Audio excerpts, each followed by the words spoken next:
Welcome to a deeply rooted new episode of the Demonic Compendium, the show where I discuss the mythology, design, and game history of your favorite Megami Tensei demons. Nature is all around us, and plants often play a big role in mythology, from Baldur's mistletoe mishaps to Persephone's pomegranate problems. Well, sometimes your plant is the demon. So this episode is for you, botanists, because today, we're talking about Mandrake. Or Mandragora. Yes, thank you, Emma Watson. Like many myths, the story of the Mandrake was cooked up by humans and inspired by some real-life sources. The Mandragora is a real species of plant belonging to the nightshade family, and while most of these plants grow in Mediterranean areas, there is actually one species native to China. But there are dozens of species amidst hundreds of genera amongst thousands of families of plants. So what makes the Mandrake so special? Well, for one thing, all species of mandrakes are poisonous, containing tropane alkaloids that can cause hallucinations. But more likely, we'll just have you firing from both ends if you know what I mean. But hey, humans often take these risks with our feel-good plants. Truthfully, the most likely reason for humanity's fascination with mandrakes comes from its roots. Literally, with many agreeing that they resemble a human being. A mind-altering plant with a root that looks like a person? It's no wonder folks started working this plant into as many supernatural stories as they could. For instance, in the Book of Genesis, there are texts of mandrake root being used to aid fertility, with the King James Version saying, "And Reuben went in the days of wheat harvest, and found mandrakes in the field, and brought them unto his mother Leah.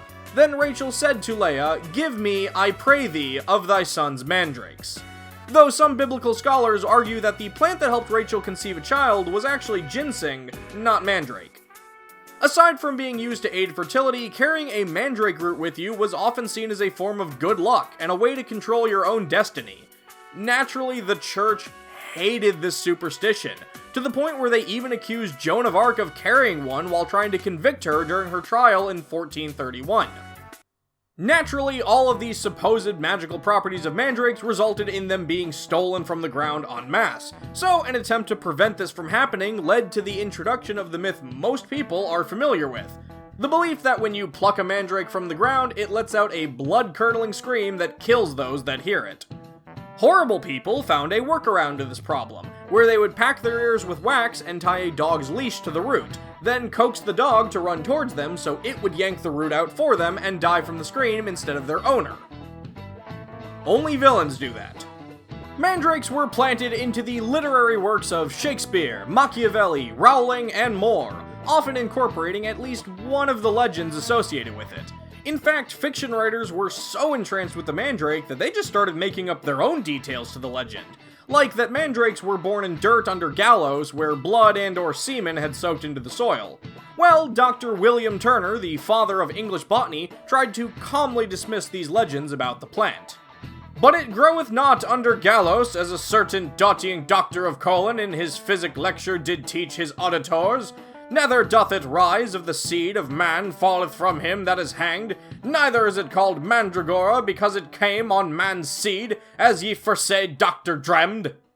Mandrake's Compendium entry from Persona 5 refers to them as a magical plant whose roots look like a human. They are valued for their healing properties in potions, but the screams they let out when pulled from the ground will kill anyone who hears them.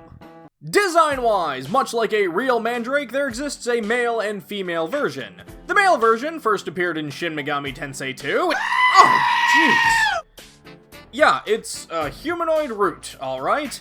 Thankfully, the female design originating in Devil Summoner became the norm.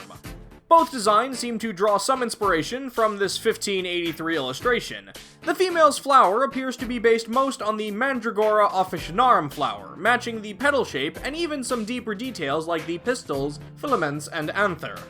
We can also see that the female Mandragora was designed to be a bit more humanoid and a bit less... that? It's also worth mentioning that both designs have red flowers, despite no species of mandrake generally having those.